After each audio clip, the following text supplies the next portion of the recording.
RT की धाराएं short trick के साथ हम इस वीडियो में आज देखने वाले हैं, जो कि आपके आगामी परीक्षाओं में जरूर कहीं ना कहीं टकराएगी। तो फटाफट शॉर्ट ट्रिक्स को हम समझ लेते हैं। फटाफट तो क्या है, 38 धाराएं हैं, 38 पॉइंट्स तो आपको देखने ही होंगे, लेकिन हम कोशिश करेंगे फटाफट आपको यह याद हो जाए। धारा 1 से शुरू करेंगे हम। तो दोस्तों, वेदांत क्लासेस में आपका स्वागत है। यदि आप पहली बार यूट्यूब चैनल पर आए हैं और हमारे चैनल पर आए हैं तो इसे सब्सक्राइब कर लें। चलिए, और बेल आइकन को जरूर दबा लें। चलिए शुरू करते हैं। धारा 1। धारा 1 का मतलब 1 अप्रैल 2010 आरटी से संबंधित है। धारा 2, दो शब्द बोलो। दो शब्द बोलो मतलब आरटी के बारे में कुछ बोलो। आरटी के बारे में बोलने का मतलब उसकी परिभाषा, शब्दावली, इनके बारे में बताया हुआ है धारा 2 में। धारा 3, तीन शब्द बोलो। तीन शब्द का मतलब निशुल्क। निशुल्क का मतलब, निशुल्क में तीन शब्द होते हैं, नी, शु और क। निशुल्क, तीन शब्द का मतलब निशुल्क। निशुल्क मतलब बच्चे को आप निशुल्क शिक्षा देंगे। निशुल्क के बारे में बताया गया है कि उनसे 6 से 14 वर्ष के बालकों से और कक्षा 1 से 8 तक आप शुल्क नहीं लेंगे। ठीक है।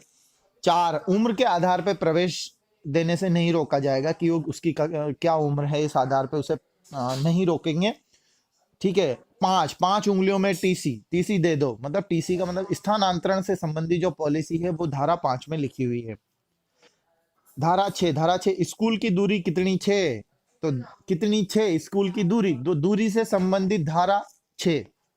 धारा 6 में लिखा हुआ है कि कक्षा 1 से 5 के लिए 1 किलोमीटर और कक्षा 1 से 8 के लिए 3 किलोमीटर तक आप स्कूल रख सकते हैं, इससे ज्यादा दूर नहीं होना चाहिए। धारा 7, साथ साथ केंद्र राज्य सरकार का अनुपात। तो 7 धारा में केंद्र राज्य अनुपात के बारे में साथ साथ में बताया हो गया है। 6:40, केंद्र 60% और राज्य 40% भार वहन करता है। धारा 8, 8 के ठाठ सरकार के जो ठाठ है वो दायित्व जो सरकार के बताए गए हैं।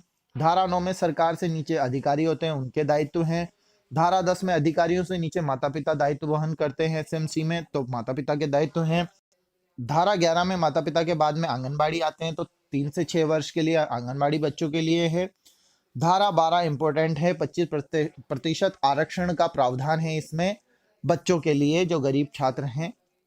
धारा 13, 13 नंबरी जो बच्चे हैं उनके प्रवेश के लिए रिश्वत लेके, डोनेशन लेके एडमिशन नहीं दे सकते, तो 10% जुर्माने का प्रावधान है धारा 13 में। 13 नंबरी के बच्चे धारा 13 में 10% जुर्माना लगेगा स्कूल पर अगर वो डोनेशन लेते हैं उन बच्चों से भी। तो धारा 14, अच्छे बच्चों को जन्म प्रमाण पत्र से रोक नहीं सकते कि डोनेशन तो ले लिया, उनको एडमिशन दे दिया, और जो बच्चे जन्म प्रमाण पत्र नहीं है उनको रोक दिया। तो धारा 14 में लिखा हुआ है कि प्रवेश पत्र मतलब जन्म प्रमाण पत्र के आधार पर उनको नहीं रोकेंगे। धारा 15, 30 सितंबर तक एडमिशन कर सकते हैं, उसके बाद भी पूरे वर्ष दे सकते हैं, धारा 15 में लिखा हुआ है वो। ठीक है। धारा 16, 17 इंपॉर्टेंट है। 16, 8 + 8 = 16, तो 8वीं तक फेल नहीं कर सकते। 8 + 8 = 16, तो 8वीं तक फेल नहीं कर सकते। धारा 17 मतलब खतरा। खतरा मतलब बच्चे को आप मारना, डांटना, पीटना नहीं कर सकते, उसे डरा नहीं सकते, शिक्षक ऐसा नहीं कर सकता है। ठीक है। धारा 18, एनओसी। एनओसी मतलब नो ऑब्जेक्शन सर्टिफिकेट, स्कूलों के लिए यह प्रावधान है। ठीक है। धारा 19। धारा 19 में एनओसी की शर्तें, मान्यता इत्यादि ये रद्द करना, ये सब 19 में है। धारा 20 में आरटी के कुछ नियम है, शर्तें हैं, उनमें संशोधन के अधिकारियों के प्रावधान हैं।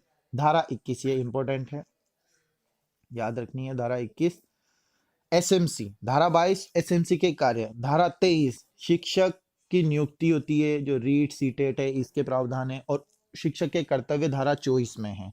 धारा 25, जब कर्तव्य की बात आ जाएगी तो छात्र शिक्षक अनुपात आएगा, तो धारा 25 में छात्र और शिक्षक अनुपात दिया हुआ है। ठीक है।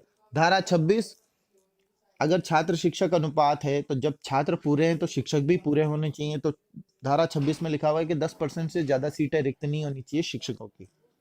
धारा 27 में शिक्षक के कुछ कार्य हैं जो एक्स्ट्रा हैं, जैसे जनगणना, आपात स्थिति, निर्वाचन, इनके अलावा उन्हें और किसी कार्य में नहीं लगा सकते हैं। धारा 28, 2 और 8 2 और 8 = 8, यानी ऐसा नहीं है कि 2 और 8 = टीचर 10 कर रहा है, 10 नहीं कर सकता वो, यानी ज्यादा पैसा नहीं कमाएगा कि ट्यूशन दे रहा है शिक्षक, तो शिक्षक ट्यूशन से शिक्षक के ठाट नहीं होने चाहिए, ट्यूशन नहीं देगा वो होम ट्यूशन। ठीक है।